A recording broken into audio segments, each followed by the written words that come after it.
when I was going through my divorce. I'm like, why is this happening to me? And it's just like, I just feel like, because I have a story to tell. Like, and who better to tell it than me?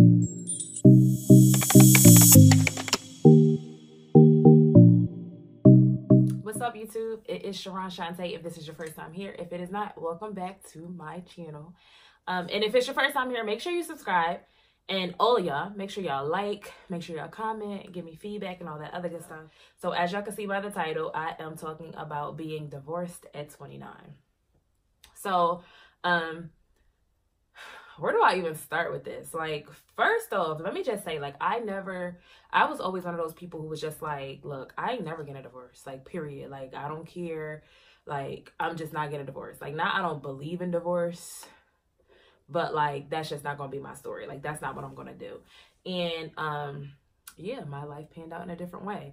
And, especially like, so me, I come from a very religious background. So like, my family are just like super religious. And like, when it comes to like, when it comes to marriage, biblically, and marriage, God's way, of course, God makes it very clear. Like, I hate divorce. He said it very plainly, you know, it ain't no getting around it. Like, God hates divorce. And so, just that thought alone, like, for me, I just always live with the thought, like, I ain't doing it. Like, that's not gonna happen. That's not gonna be my story. And to me, marriage was supposed to be kind of like a perfect little fairy tale. And it didn't turn out that way. And it didn't turn out that way for a number of reasons. And so basically with this video, I'm just gonna kind of like tackle, like, I'm not about to let y'all all up in all of my business, okay? But, I do want to be transparent about it, just because I feel like I can help, like, my story, like, I feel like nothing in my life has happened by accident thus far. I feel like God has, like, literally tailor-made my walk, my life for me.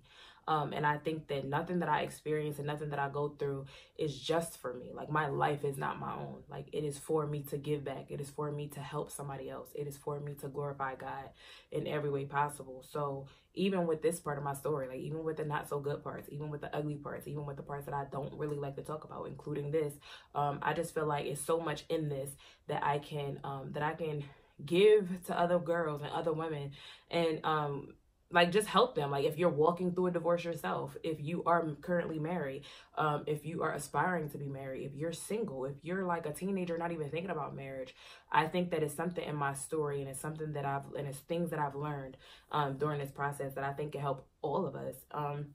And for me, like, one thing for me is when I'm going through something, I appreciate another person being able to come alongside me and saying, like, I've been where you've been, I've sat where you've sat, I've felt what you felt, or maybe I'm going through it right now, and let me help you.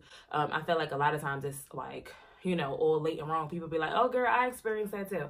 But that ain't helping me much, like, right now, okay? Like, even in this, like, I feel like this video can be a come alongside you kind of video if this is something you're going through currently, or even if it's just relationship woes, or even if you are, like, if you're not there yet, but this can just be something to kind of like encourage you as you pursue marriage and as you pursue relationships and as you pursue love, to pursue it God's way. So yeah, so that's what this video is going to be about. I'm just basically going to kind of like talk a little bit through like my relationship, my marriage, what got us to the point of divorce, how I'm feeling now that I am divorced, and what I think is in my near future. So basically, when it comes to our relationship, we were together for like 8 years. And so we were together since we were 21 and 22. So that's super, or no, maybe even 20 and 21. So that's super young, right? Like, we were young, we were kids, kind of, sort of. Like, you're an adult, but you're not fully an adult at 20 and 21. You still kind of like, you still have a lot of growing to do yourself. And I feel like there was a lot of growing that we needed to do. And I feel like, let me just make it clear, when I walked into that relationship, I says, okay, let me tell you what I did. I made it very clear to him, like, listen, I ain't about to be nobody's girlfriend for 10 plus years, okay? That's what we're not going to do. So as you're dating me, just make sure you're dating me with the intent to marry me. And if at any point in this dating / relationship phase, you feel like I'm not the one that you want to marry, let me go. And so when I made that clear, I didn't feel like that was an ultimatum. I didn't feel like that was pressure. I felt like that was me having expectations and me making my expectations known, as we should as women. It's nothing wrong with that. And I think that, but I think that part of the problem with that was, why I had made my expectations known in that way. I don't think that either one of us really turned our mind onto what the truest meaning of marriage was. Making sure that in our dating stage and in our relationship stage, we were actually fully pursuing marriage God's way and pursuing relationships God's way, to lead us to a healthy marriage. So yeah, so we were together for like 8 years. And in the course of that 8 years, of course, there were plenty of ups and downs and in-betweens and tosses and turns and highs and lows and valleys and ugly stuff. It was a journey, girl. It was a journey. But when we got to that point, it was just like, so when we got to the point of getting engaged, so we had actually been like broken up. We were broken up because some old crazy stuff happened. I don't even remember at the time. We was just broken up. And I thought it was over. I thought that was the end. Like, we ain't gonna ever be together again. And so when we got back together, he came with the ring, sis. And I'm like, oh, Lord, look at you. You done did it. You done worked a miracle, okay? Like, you done made the man come back with a ring. That's all I've been waiting for. Okay, come on, let's do this. But in that stage, I don't think I can say that I really, really was praying and seeking God's direction before I made that step. And then when I did, I think that there were so many red flags, so many signs. One being the fact that we kept breaking up. So many signs and so many red flags that should have just been like, pause. And I should have just taken heed, and I should have like really paid more attention and like pressed more into it to get an answer and to get clarification. And I didn't. I was more so counting on, I was looking at the years that we had already put in. I wasn't looking at the years that lie ahead. I was looking at like, basically this fairy tale that I had already put up in my mind. Like, I've always wanted to be married. I've always wanted the kids. I've always wanted a big family. And it's just a desire that I had. And I realized that that desire came from God. I truly believe that that desire came from God. But I think that the problem was when I started putting more emphasis on my earthly desires to be married and have a family and have the, you know, the big house and the white picket fence and the kids and the nice cars and the husband and the lovey-dovey stuff. When I started putting more emphasis on that, more than the truest purpose and the truest meaning of God and marriage and what he really intended marriage to look like and what it really was supposed to look like in my life. When I started putting more emphasis on that worldly part, I lost sight of some of the most important parts. And I think that that's why that's what led to me being married, what I would say prematurely. And that's what led to me getting a divorce. So yeah, so like we got engaged, and in our engagement state, there were some more highs and lows and valleys and tosses and turns and child. And we broke up again. Yes, we broke up while we were engaged. And it was this point where we broke up, and it like that breakup shook me to my core. Like I had just been so hurt, like broken, okay, like broken, like and I just remember like it was just a point in time where I was like, if this is what depression feels like. So it was so bad that I even started going through like counseling with like my my first lady. And as I was talking to her, I'm like, I don't know what depression feels like, but I think that this is it. And she just was like, you know, like, wow, like really? And I'm like, it's to the point where I am at a place where I'm so low that I can't even pull myself out of it. Like I'm at a place where I'm so hurt and so broken that I can't even fix myself up. Like I can't even pull myself up. And I've never been at this place. I've always walked around thinking I was like borderline, like invincible, untouchable. Like I can't be hurt. I can't be, you know, I can't be broken down. And I think that part of this whole process was kind of like a learning experience for me to realize like you can. And it will happen. And you need to know who to rely on and how to get yourself back up and who holds, you know, who holds your strength and where your strength comes from and, you know, where your truest purpose and your truest being, like whose hands it lie in and who you really are. And where I would just be like laying in bed, like, Lord, I don't know what this is. Like, I don't know, like out of all the things that you have allowed me to go through and endure in my life, I have never felt anything like this. And this right here, I mean, if this is what life is like, I don't want no parts of it. And when I got to the point of, when I got to that point, I knew like, okay, this is real live spiritual warfare. Like this isn't just, I'm just at this place of just like, oh, woe is me. Like this is real live spiritual warfare. And I remember like saying that out my mind. I remember like, or saying that out my mouth. And it was just like, I'm like, no matter what. So I was just praying super hard at this time, like super hard, just praying. Me and him were still like together, but not fully together. Like together, but like basically he was like, I don't want you no more, basically. And so I was just like super hurt and just broken. And I'm like, Lord, like, do something, like fix it, like make it work, like pull us back together, pull this together, like make this work, make me feel better, make my situation work out. I don't want to be in this place anymore. And it seems like the more I prayed, the harder I prayed. I started fasting. I was reading the books. I was reading my Bible. I was going to counseling. I was watching movies. I was like watching seminars. I was listening to sermon after sermon. And it was just getting worse. And I remember this one time, like I just went out to my car at like 1 o'clock in the morning, and I just sat in my car and I just let God have it. Okay. Like I told him all about himself. Like, you can't be who I thought you was.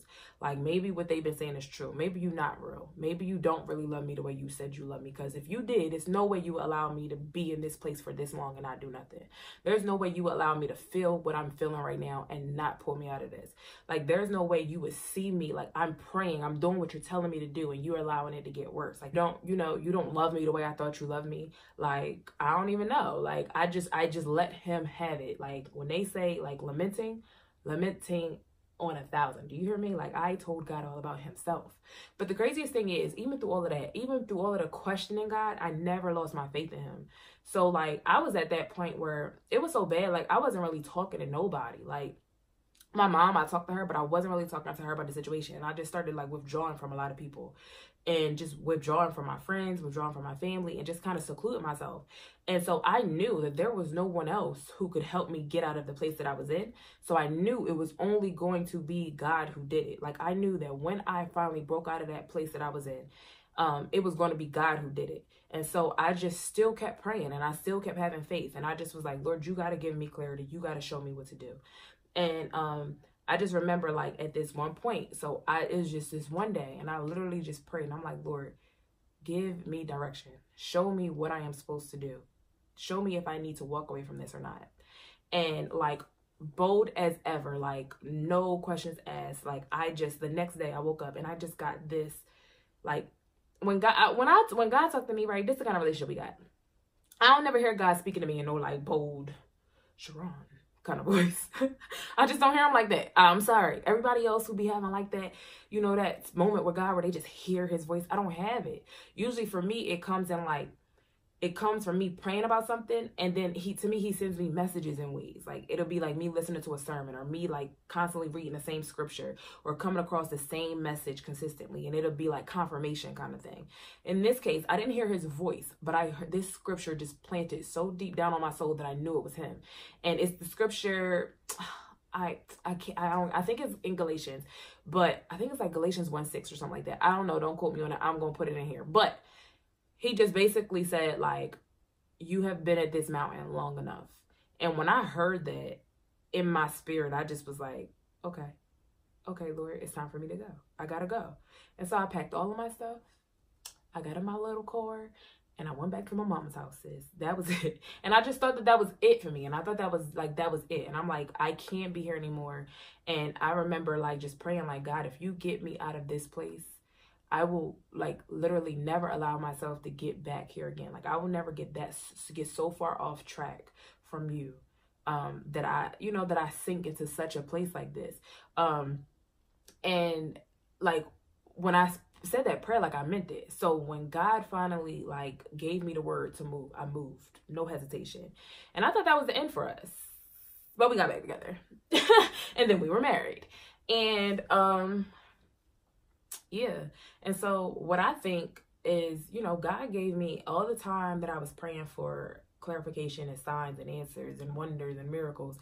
God was giving me everything in very obvious, blatant ways, but just like everyday life, like I gave you free will. Like, if God gave me free will to choose whether I wanted to follow him or not, like, that's the ultimate relationship right there, right? The ultimate relationship is my relationship with Jesus Christ, all of us. And if God gave me that choice, he surely is not going to force on me who I'm going to be with or who I'm not going to be with. Like, he'll allow things to happen, and he'll shake up my world and rock my boat until I get on track, but he ain't going to force it. So I feel like he was giving me so many signs and rocking my boat so much. And I just was still like on my own, like one track mind, like this is what it is.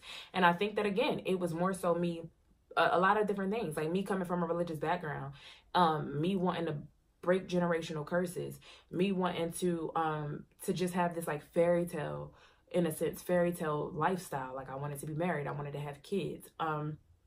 And just like me not really taking the time to really seek God's face and God's will for my life when it came to my love life and my marriage. A lot of times I seek him when it comes to job and purpose and all that other good stuff. But when it comes to my love life, when it comes to who I'm supposed to spend the rest of my life with, like that's a huge thing. I don't think I was seeking him the way I should have. And when I was, and he was giving me answers, I was like, nah, God, you wrong. I don't know what you're talking about, because he's it, okay? He go to church and stuff. Because that's how we be, sis. That's how we be. But like, basically, I just got to that point where in our marriage, like I just, basically what I think is everybody has their fair share of, you know, emotional traumas and toxic traits and, you know, bad characteristics and voids and things that has happened over their lives, over the course of their lives that make them who they are. And they are unhealthy things. They're unhealthy. And you have to get to a point where you decide that you want better for yourself and you're going to do the work. You're going to self-evaluate. You're going to do some self-discovery. You're going to do, you know, some things that really make you sit back, look at yourself, evaluate how you're operating, what places you've been hurt in and what you need to do to fix those. And then you're going to do better. And so for me, I realized that within our relationship, like we both had a lot of those. And if one person is not willing to address those issues in those areas and heal themselves, then that's going to continue to dump all your toxic ways, all your past hurts and traumas into our relationship. And as much as a marriage is for life. Marriage is a partner for life. I am literally going to be with you, and I am vowing to be with you through better and worse, and like sickness and health. And I'm like this covenant that we're entering into with God, and I'm trusting that God is going to see us through this.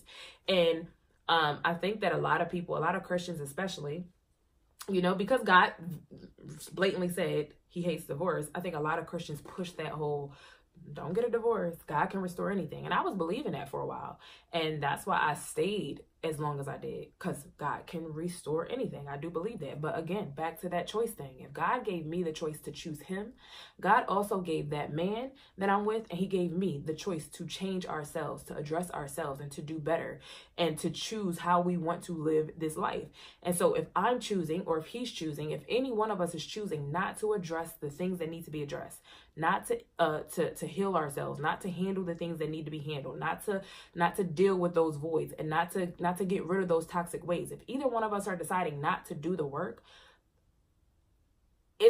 like nothing else can be done from there. Like what else do we do from there? Like, you know, so then I decide that, okay, well, it's the point where you say, well, at what point do I decide that, you know, I have to choose me first, or not even choose me first, because that sounds super selfish. But at what point do I decide that this person is choosing not to do better? This person is choosing not to address what needs to be addressed. This person is choosing to live a life that is not conducive, that is not healthy for me in this marriage. And so I can't force him to do anything. You can't change nobody. It's hard enough changing yourself. You sure enough can't change a man or a woman. So I can't change him. All I could do is pray for him. And if I've done that, and he's still making the choice not to do certain things and not to change certain things and not to address certain things, then that leaves me kind of no choice but to say, okay, hands off. And I say I have so many toxic ways and so many, you know, bad characteristics and so many voids and so many hurts and past traumas and all that I was carrying with me. And it affected our relationship throughout the 8 years, absolutely. But when I got to a point where I was like, yo, you got to deal with yourself. You know, like there are things in you that is just not healthy. Like there are things that is happening within this relationship that you're contributing to. Like it was your fault. You did that. That was you. Like I was taking ownership and I was taking responsibility, and I didn't like the way I felt when I did certain things. And period, point blank, I just wanted to be a better person. Like I just really wanted to grow. And so I started doing the work. And when I was doing the work, I started changing. And I think that me doing the work and me changing certain things in myself is what led me, like what gave me the strength to walk away from my marriage, to be honest. Because like I said, when the situation is toxic, when the situation is unhealthy, you have to do what you have to do what you have to do. And you know, God gave us one reason and one reason only in the Bible to get a divorce, and that was infidelity. And let's just say it's like, now I'm playing. But for real, I did what I had to do. And to me, like, now that I look back, like, again, like I said, I come from a very religious background, and not even just a religious background, but now we live in the days of social media. So when we posted that we was married, of course, everybody flocked to it. Everybody loved it. It was booming. People was loving it. People love a love story. People love a fairy tale. People love love. And I knew that coming out being like, oh, I'm divorced now, was going to be like, what? When that happened? Oh, shit. I did not care. Like, I did not care. I got to a point where I didn't care what no one had to say. Like, I had literally sought God in a way that I felt so solid and so at peace with my decision. I felt so firm. Like, it was a decision that, like, nobody had to give me any clarification. Nobody had to give me the right of way. Nobody had to give me any opinions. Nobody had to give me permission. I knew it. When I made that decision, I knew that it was the right decision. I knew that I had peace about it. And I knew that peace about it was coming from God. And so I feel even now, I feel courageous. I feel bold. I feel strong for making the decision to walk away from something, from a toxic relationship. And not saying he was toxic, because he is a great guy. Great guy and a great woman don't necessarily make a great thing unless it was a God thing. Unless y'all both sought God and y'all both got direction from God, and God approved and God gave you clarity. And I do believe that even sometimes when we choose ourselves, because we choose our own mates, period. I don't believe that God be like, all right, you're going to come here and you're going to come here. Like, the same way he gave us a choice to be in a relationship with him, he gives us a choice as to who we're going to be, like, spend a lifetime with. And so, not saying that God can't take two people who chose each other and make it work, but I think that in certain cases, like, I don't really know. I don't really understand all the, I don't really understand God, because God is just so big and so infinite in all his ways. But I just truly believe that, when it's a case where, like, for me and him, like, I just don't think that was who I was supposed to spend my life with. Like, I don't feel like that was who I was supposed to, like, really pursue this life with and pursue my purpose with and live this thing out with. I don't. And I believe that God gave me a lot of signs before I entered into my covenant. And once I entered into my covenant, it was like, all right, boom, that was your choice. That's what you made. Now let's see. And I think that, like, God really just rocked my, like, one thing about God is when you are out of alignment with him, he will literally rock your boat and he will shake up your world until you get back. And I just really feel like my world was just shaken up in a way where I just had no, like, true peace for years. I don't know how long, but for years, I just had no peace, no true peace. And, like, just no, like, just not a sense of easiness, not a sense of, like, just true happiness. Like, joy, I've always had joy, and I've always had a dope relationship with Christ. And I think that that's why so many people are always so surprised when they hear my story. Like, what? I would have never known, because I live my life in a way where, not like I'm fronting, but God just shows me so much. Like, he just covers me with so much grace and so much favor in a way that, like, it just doesn't, what I'm going through doesn't show on me. And I don't show it outwardly. And I still have this positivity about me. And I still have this, like, glow about me. And I appreciate that. But in the inside, my boat was being rocked, like, for years. And I just didn't feel a true peace, true sense of, like, freedom and peace. And when I walked out of that marriage, let me tell you, I just felt so at peace. Like, I just felt like something so huge was just, like, lifted off of me. Like, I just felt like I was finally back on track, like, finally back in alignment with God. And I'm like, God, even if I gotta be alone, as long as I'm in alignment with you, I'm cool with that. Like, even if I gotta be single for I don't know how long, like, I don't know when you're gonna send my next husband, I'm okay with that. Like, as long as I'm in alignment with you, even if I have to, like, like, bear, like, criticism and judgment and he say, she say, and whatever else I have to endure, as long as I can be in alignment with you, and as long as I can continue to be in this place of peace, in this place of joy, in this place of happiness, in this place of easiness, I'm okay with it. And so I feel bold, and I feel courageous, and I feel strong, and I feel brave, you know, and like those are all the things, none of the words that I would have expected when I thought about being divorced, and especially before 30. Like, I'm about to be divorced at 29. What? I didn't think that I would feel this way, but now that I'm on the other side of it, like, I really feel like I feel powerful. Like, I took my power back, in a sense. Like, and I feel like it was a faith move. You know, I feel like you have to have a lot of faith to do certain things that you know are the not so pretty things. Like, I could have stayed in my marriage, and I could have had babies, and we could have bought a house, and we could have been riding around in fancy cars. We could have opened up businesses. We could have been out here traveling the world. We could have been out here posting all the beautiful pictures and been all types of relationship goals. But on the inside, I would have been empty. In the inside, I feel like I would have been missing out on what God really had for me. And I don't feel like I would have ever been truly at peace, and truly like, just living the life that I was supposed to live. And so I feel like it took faith for me to leave my marriage. As weird as that may sound, it took faith, because I have faith that God loves me. And God loves me so much that his love, like, can't nothing separate me from it. And God's grace is sufficient enough, and it's going to cover me in every sin I've ever committed, and that includes my divorce. Not saying that that's a sin, but it includes my divorce. Like, God may hate divorce, but he loves me, and his love for me is never ending. And I felt like I just had that much faith that, like, Lord, I'm going to do this. And I have no idea of what it's going to look like once I do it. Like, once I make this step, I have no idea of what lies ahead of me. I have no idea if I'm ever going to be married again. I have no idea if people even going to want a 29-year-old divorced girl. Those were my thoughts before. Now, honey, listen, I'm popping, okay? So, any man that gets me, like, for real though, I just feel like I'm just at a place where because I did so much of the work on myself. Like, not thinking about him, not thinking about the relationship, just so much work on myself. I feel like I am so much more equipped now to be somebody's wife than I ever was before. And not saying that I don't still have healing to do, and not saying that I still don't have growth ahead of me, and not saying that I still don't need more time. But I just feel like even now I'm more equipped to be somebody's wife than I ever was.